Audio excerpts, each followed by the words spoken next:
جی وعلیکم السلام ورحمۃ اللہ وبرکاتہ۔ بھائی نے سوال پوچھا ہے کہ ایک غیر مسلم نے اسے گالیاں دی ہیں، زیادتی کی ہے، تو غیر مسلم تو جو بندہ مسلمان نہیں ہے، کافر ہے، وہ تو ویسے ہی جہنم میں جائے گا۔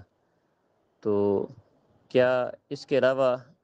اس نے اگر جو کسی پر ظلم زیادتی کی ہے تو اس کا بھی حساب ہوگا، یا اس کی ظلم زیادتی کا کیا بنے گا؟ کیونکہ اس نے اپنے کفر اور شرک کی وجہ سے تو جہنم میں جانا ہی ہے، تو اس کی ظلم زیادتی کا بھی اس سے بدلہ لیا جائے گا یا نہیں؟ بھئی جہنم میں مختلف درجات ہیں، اور ہر کافر جہنمی ہے، جو بھی بندہ مسلمان نہیں ہے، کافر ہے، مشرک ہے، وہ جہنم میں جائے گا۔ لیکن جہنم کے اندر آگے مختلف درجات ہیں،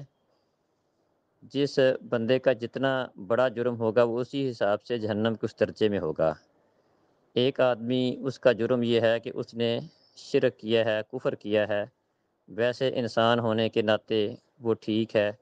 کسی پر زیادتی نہیں کرتا، ظلم نہیں کرتا ہے، باقی معاملات اس کے ٹھیک ہیں، لیکن چونکہ وہ کافر ہے جائے گا وہ جہنم میں۔ اور اس کے برعکس وہ کافر جو کافر ہونے کے ساتھ ساتھ اس نے بہت سارے لوگوں پر ظلم زیادتیاں کی ہیں، قتل کیے ہیں، مختلف اور جرائم کا ارتکاب بھی کیا ہے، تو ظاہری بات ہے جائے گا وہ بھی جہنم میں، لیکن اس کا درجہ جہنم کے اندر نیچے والا ہوگا۔ تو جیسا کہ حدیث میں آتا ہے، نبی صلی اللہ علیہ وسلم نے فرمایا کہ جس کافر کو جہنم میں سب سے ہلکا عذاب دیا جائے گا، اس کو جہنم کا جوتا پہنایا جائے گا، اور اس کی وجہ سے اس کا دماغ اس طرح کھول رہا ہوگا جس طرح کہ چولہے پر ہنڈیا کھولتی ہے۔ تو اس سے یہ بات سمجھ آئی کہ کافروں کو وہاں پر عذاب کی مختلف حالتیں ہوں گی۔ جس کا جرم صرف کفر اور شرک ہے اس کی سزا اور ہے،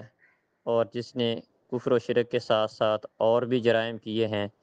اس کو مزید اضافی سزائیں بھی دی جائیں گی، اس کو جہنم کے نچلے درجات کے اندر رکھا جائے گا۔ تو لہذا یہ بات درست ہے کہ سارے کافر جہنم میں جائیں گے، لیکن اپنے ظلم اور زیادتیوں کے حساب سے ان کے درجات وہاں پر مختلف ہوں گے۔ تو اس لیے جو آپ نے پوچھا ہے کہ جس نے ظلم کیا ہے، زیادتی کی ہے، اس کا بدلہ بھی دیا جائے گا، تو جی ہاں، یقیناً اس کا بدلہ لیا جائے گا، اور جس پر بھی اس نے ظلم زیادتی کی ہے اس کو اس کا بدلہ چکایا جائے گا، اس کو اجر و ثواب کی شکل میں اللہ رب العزت اس کا بدلہ دے کر اور اس کافر کے جرائم کو بڑھا کر اس کو جہنم کے نچلے والے پیندے میں لے جائیں گے۔ السلام علیکم۔ جی وعلیکم السلام ورحمۃ اللہ۔ جی بالکل، اللہ رب العزت کی بارگاہ میں سب نے پیش ہونا ہے، اور وہاں پر اللہ رب العزت نے ہر ظالم سے مظلوم کا حق لے کر اس مظلوم کو دینا ہے۔ اس کی دلیل یہ ہے کہ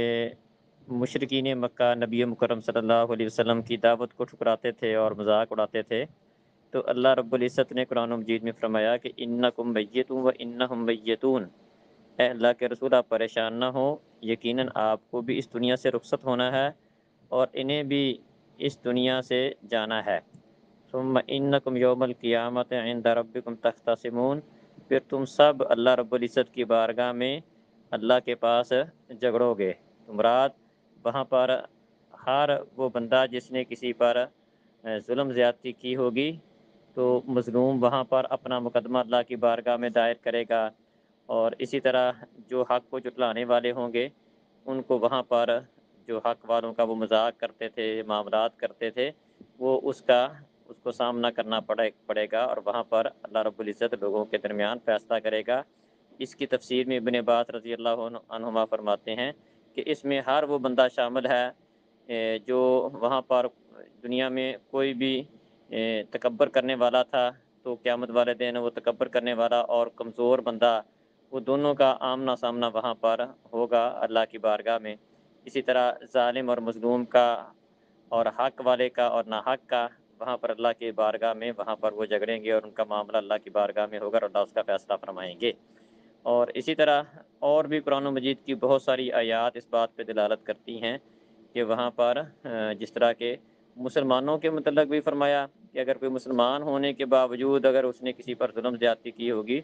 اس کا بدلہ بھی اس سے دیا جائے گا، یہ تو کافر ہے۔ تو ظاہری بات ہے ایسا نہیں ہے کہ بس کافر کے لیے یہی ہے کہ وہ اس نے کافر میں چلے جانا ہے اور مظلوم کی تشفی نہ ہو، ایسا نہیں ہوگا۔ اللہ تعالیٰ مظلوم کو بھی اس کا حق دلائیں گے اور اس کے بعد مجرم کو اس کی سزا سنائی جائے گی۔ السلام علیکم۔